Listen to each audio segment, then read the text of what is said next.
All right, we've got the Warp Shell basic equipment here. I've pulled the art from the Master Edition equipment list, and I want to go through each item with you and talk about how they work. But I also want to answer or address any concerns or questions that sometimes comes up with these items in case a player chose it and you're not quite sure how to work things out. So we're going to just start off with the first item on the list, which is the scan unit. This is a compact, comprehensive scanner and electronics unit. Use one turn to run a scan. That data is then gathered and reduces the current target by 1. This is a great utility item, especially if you combine it with some abilities in the scientist type. But essentially, players just spend their action scanning the environment or scanning whatever, and they get to reduce the target by 1. Now, can you do this multiple times? Probably. I would probably ask if they, scan something different or something substantial changes about the scene. They can spend more turns to reduce the target. But on target damage, page 104 in Master Edition, it mentions that as a kind of a standard rule, players cannot reduce the target by more than 3 at a time. So if they spend 3 turns, that's kind of the maximum that they could reduce the target by if they were to spend 3 turns. So it probably wouldn't be an issue, but 3 would be the max. So great little item to grab. The Away Team Pack, which is a belt pouch with hand lamp, micro cutting torch, reel of cable, leak sealant, slat patch, 10-minute air canister, and emergency locator beacon. So again, we have a pack of items. This would just take 1 slot in my book. You would have all of these items, and there's not really details on how they work, but a collection of items like this can really come in handy. It's not something that's grabbed very often, but you never know when a reel of cable, maybe a slat patch or 10 minutes of air could really come in handy. So if you take the Away Team Pack, I would definitely recommend jotting down or being able to refer back to this list and then work with the GM on if something is, used up, or if you lose it, or if you necessarily can refill it with other things. And if this item were to be destroyed, all of the items inside it would go with it. You've then got the Salvage Kit, another kit for deep space retrieval. Heavy winch grappler, heavy cutting torch, 2 magnet anchors, pick hammer, 2 magnet floodlights, another collection of items. And these collections are great for really creative play, really creative uses. And so if we understand and can remember what's included, you never know when a magnet anchor might be able to reduce the target, or allow you to stay attached to a ship that's kind of blowing up, or magnet floodlights to help along the way. So another thing to keep in mind, what's available, how could you use this stuff creatively, even in the details aren't there, but the GM can help you figure it all out. The next one is the Xeno Response Pack. This is definitely one that I don't see taken very often because it's tools for collecting, analyzing biological specimens, collapsible clear tube, respirator, dissection kit, sample vials. This is very utilitarian. It's so far away from the combat focus, so far away from a lot of the stuff that we're doing that, it doesn't always make sense to grab. But this is something that I think would make for an interesting use case, like having some kind of adventure figured out that this could become in handy. You never know if they find a sample of something, they could grab it, it could protect it. Finding a way to use this one, I think would be really cool. A lot more, and again, a collection of things that you never know exactly how they could come into play. So maybe worth a grab every now and then. Then you've got the medical kit, which is very similar to the med kit in Alfheim, but it's an emergency first aid with bandages, antidotes, roll whiz or intelligence to heal an ally for 1 HP, and on a nat 1 the kit is empty and you refill on any ship. So very similar. If you were to use this whiz or int, you can heal an ally for 1 HP. This would bypass the stabilization. You just heal them for 1, you get them back up as long as you get that whiz or intelligence bonus. On a nat 1, the one difference is that this is specified that it is empty versus what's in the fantasy Alfheim's equipment list, but you can refill on any ship. So if you're on a ship, you can just maybe spend free action, or you can in between scenes refill it up. So something to keep in mind. Don't worry too much about that nat 1 because you're in space, you'll probably be able to find it, but out on the planet maybe that's a concern, but still a great option if you're a support in the group. Next up, you got the VAC Suit. +1 defense. It's a nanotechnology, integrates into any clothing for deep space operation, includes energy, helmet, gloves, and X-Wave radio unit. So this would be something that I think just allows you to communicate with others. It would be, doesn't, isn't cumbersome at all. That X-Wave radio unit may have a private channel. I don't know.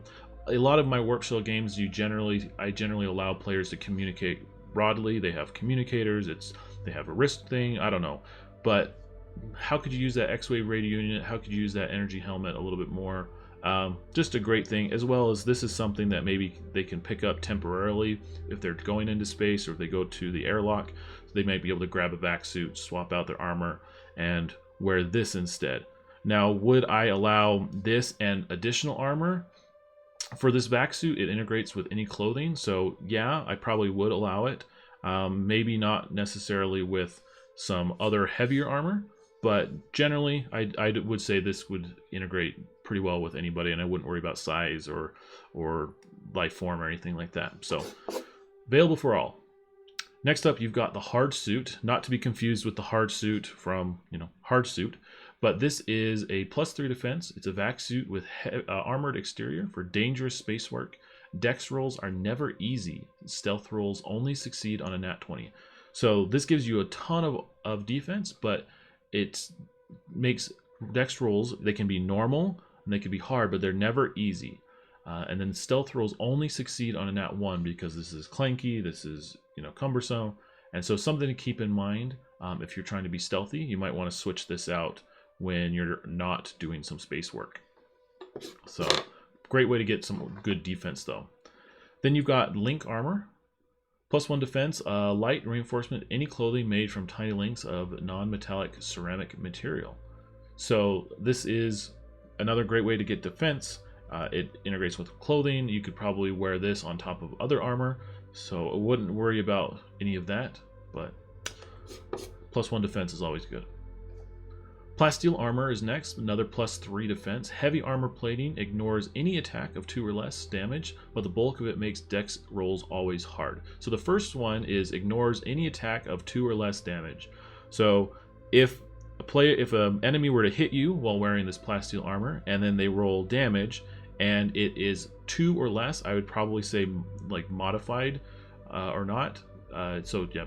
If they 2 or less, you just ignore it. It just absorbs it. You're good to go. If it's 3 or more, you still take the damage. But then it's also kind of the opposite of the hard suit armor, which is now it makes dex rolls always hard. With the always hard or never easy, a question that often comes up is, well, if you say that it's if my armor says it's always hard, but then you make it an easy, does that move it back down to normal? And that's up to the GM, in my opinion. I've tried it one way where it's, yeah, it does reduce it, or no, it's always hard. We need always, even if the task is easy. It depends on what makes sense, how the GM likes to play. So it's something to talk through. But in general, take it as, always hard, always easy. Like that's a choice for getting those extra bonuses. So something to keep in mind. And this just kind of looks cool. Then we have the energy shield, a small wrist unit that is activated to emit a glowing round force shield, +2 defense, and then defense rolls against energy weapons are easy. So the first thing, this is activatable. So if you don't have it activated, do you get the bonus? Again, up to the GM's discretion. I lean towards probably not, so that you can activate it. Why wouldn't you activate it when you go into thing? That's really up to you. So if it doesn't make sense to have to worry about activating or not activating, would I never activate or whatever, then just add the bonus.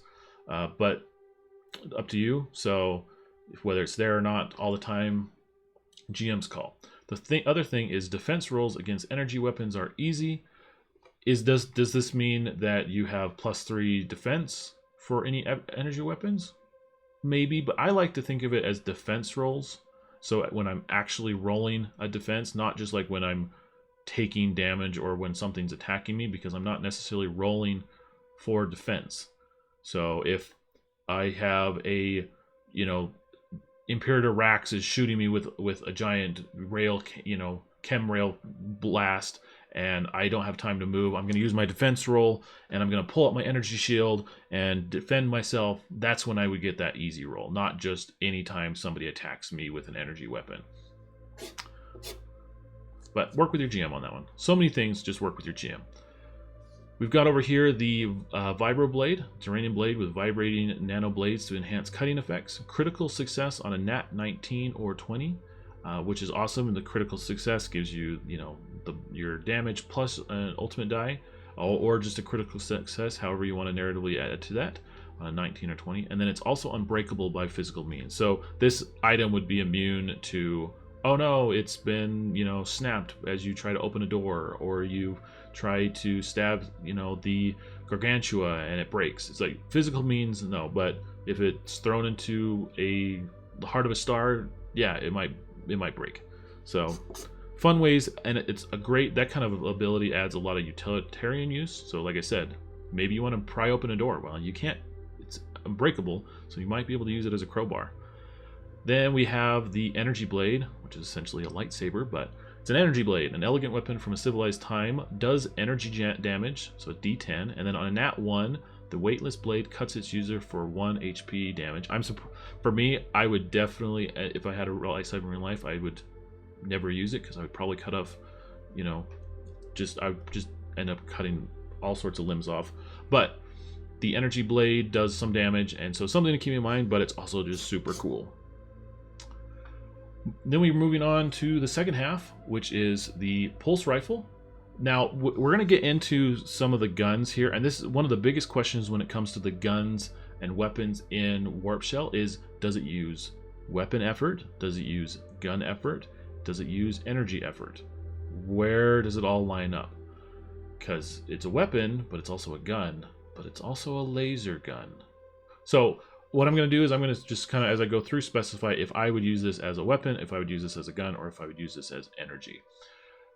But you feel free to change things up. So pulse rifle, advanced war tech, uses power cell as ammo. It never runs out. On a natural 1, the rifle goes wild, hitting a random target. So for the pulse rifle up here, this to me would use energy, because it's using power cell as ammo. It never runs out, so that tells me that there's not really like bullets or anything.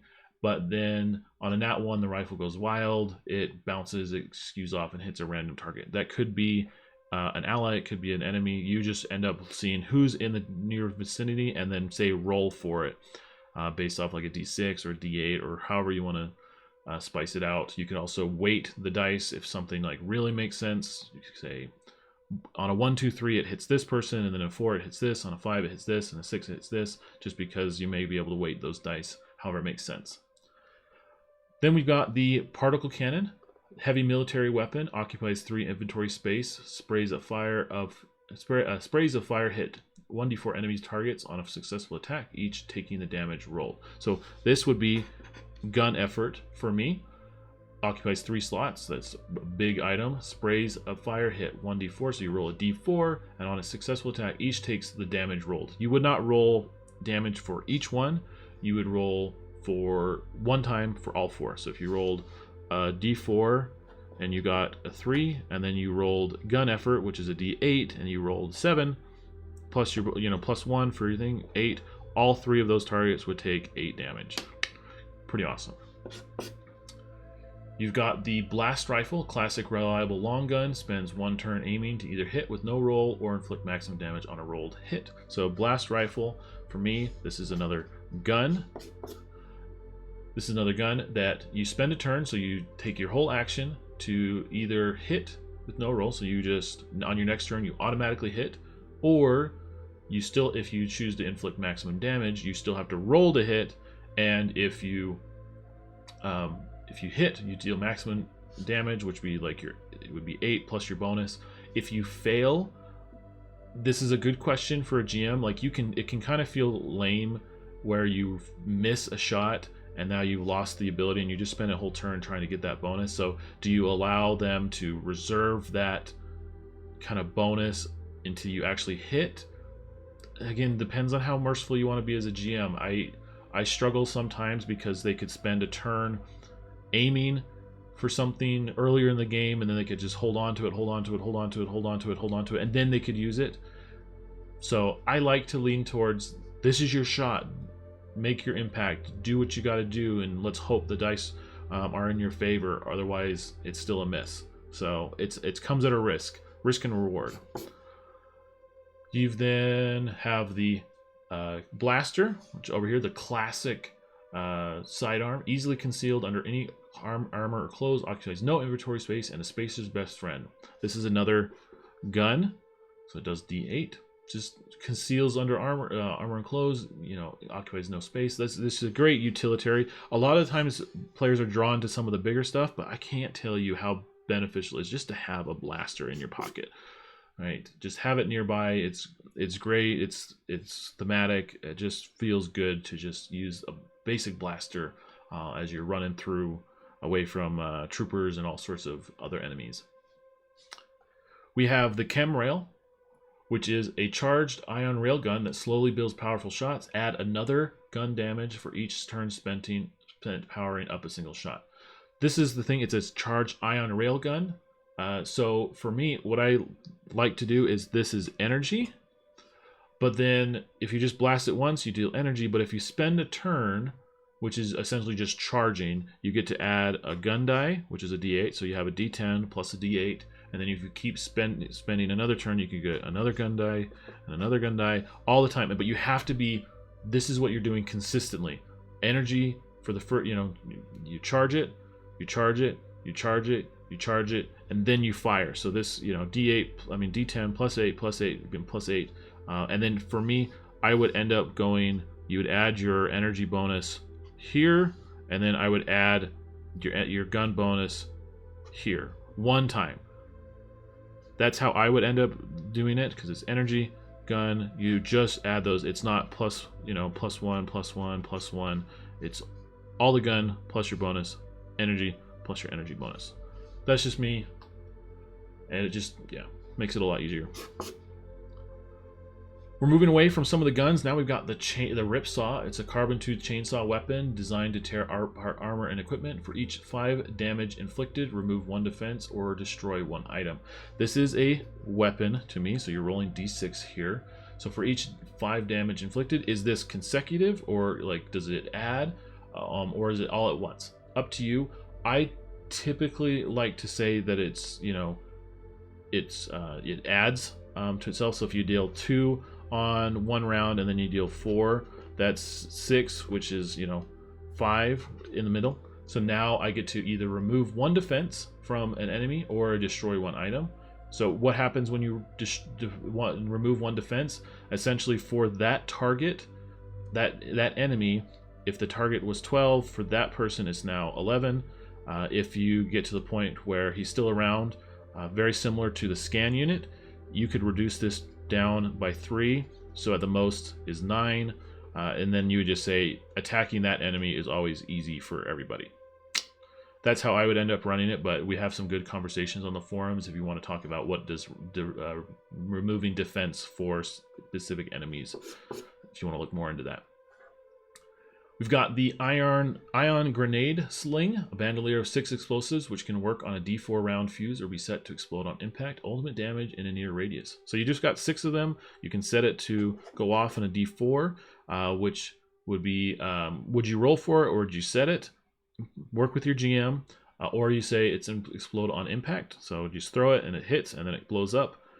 Great options. Just say what you're going to do for it there, and then they deal ultimate in a near radius. So anybody in the near takes that damage. Pretty straightforward. Karambit Blades, small talon knives designed for killing, occupies no inventory space, is easily concealed, and then on a nat 20 inflicts maximum plus ultimate. So this is a weapon, and what I end up doing for my Karambit Blades is that in the event that I roll that nat 20, inflicts maximum, so that's a 6 because it's a weapon, plus, instead of your weapon bonus, you do your ultimate bonus. So now it's 6 plus your ultimate bonus. And then because it's a nat 20, you then get to add that D12 on top of it, you know, plus your ultimate bonus.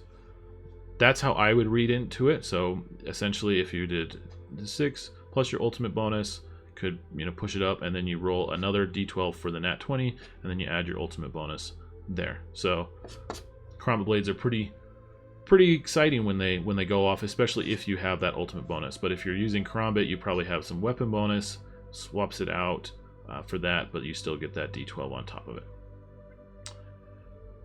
We are moving into the final couple, which is the Blip Module right here. Phase movement augment. When you move, you do not pass through space between the two locations. Now let me say the next couple are augments. Now this is something that comes up kind of often because you have the character sheet here and you've got your loot, but then you've got your abilities, your powers, and your augments. Well, this is a moment to use your augments. All right, a Blip Module is a phase movement augment, so you could move this module from your loot to your augments. It's now part of who you are, and now the question becomes, how do you address, like, if something breaks? Is that Blip Module now reserved? Is it infected by your health? That's something to work out with your GM, but you've now got an augment if you take that Blip Module. And what that Blip Module does is that when you move, you do not pass through the space between the two locations. You're still following movement rules. You just are kind of like teleporting across. So if there's a gap, you can just move near, ignoring the space because you kind of blipped over there. But you've got that augment set up. Cybernetics Loadouts. Your limbs and skeleton are augmented, another augment, with nanofibers and duranium scaffolds. All form of blunt impact, inflict no damage. So this is one of my favorites to grab. All forms of blunt impact inflict no damage. What is blunt impact? Could it be a punch? Could it be falling damage? Could it be, you know, slamming into a wall when the generator or the reactor explodes? Who knows? Good question to ask if the GM consider this blunt impact, and then you just inflict no damage because you're just kind of bouncing off of it. So another augment may not be part of your loot. It could be over there in your augments, and then it's how do you handle things like that. You got probably the weirdest item on the list, which is the Zurin Symbiote. The Zurin primary form, this tiny organism binds to the spinal cord and enhances subtle empathy. Don't die on me, man. Rolls always are easy. And this is another augment. It's kind of ingraining, binds to your spinal cord, so it's inside, and it enhances that empathy. Don't die on me are always easy. So if you're rolling int or whiz to revive somebody or stabilize them, it's just an easy roll. Another item that's not taken very often, but super helpful in those clutch moments. The final item is our jump pack, a miniaturized ion thruster worn as a small backpack. Move twice on your turn, even when taking an action or making an attack. This is a very fun one. This is one I see taken a lot, but you're allowing you to essentially have a move, plus an action. And how I usually end up working through that is these moves are treated still like normal. It could be close, it could be near, it could be far, but a far dash also requires an action.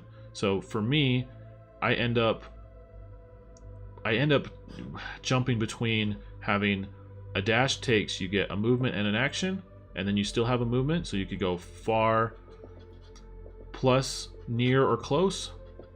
But you could also say, I want to be able to move. You want to use both of these and still get an action, so now you get far plus an action. I think it just depends on how the GM wants to play it out. It's just trying not to have it's not a far plus a far, because if you were to use this combination here, you only have one left, so you don't have enough movement to go full far, because to go far you need that action or that second thing to kind of push you there. So far, no go, but you do far plus an action, or far near, or near action near, sure. Lots of combinations, just trying to limit how far we can move in any one go. But that is the Warp Shell basic equipment. Lots of options. There's obviously a lot of fan favorites, things that are taken all the time. I think there are some items on the list that don't get the love that they probably deserve, and I think there's some items that we can include more in our adventures to include. It doesn't all have to be combat. It doesn't all have to be how much damage can you deal with the Ripsaw, which is awesome, but Warp Shell sci-fi games really benefit from a large variety of things, especially as you're exploring, you're discovering, you're interacting. There's a ton of potential. So this basic equipment list, I would highly recommend that you take a look at it, try some things out, try to incorporate them into your game planning so that they can be more valuable and they can be more useful in the game. And so players feel like it's a worthy pick to take something like the Xeno thing or the scan unit or whatever. But what do you think? Let me know what your favorite warp shell equipment is. What ones do you always grab? What's your favorite loadout? And also include any ideas for other basic equipment that you've had in your games for warp shell. Love to hear about them in the comments. But for now, we're done with our warp shell equipment and we're back to the kill, and I'll see you guys next time.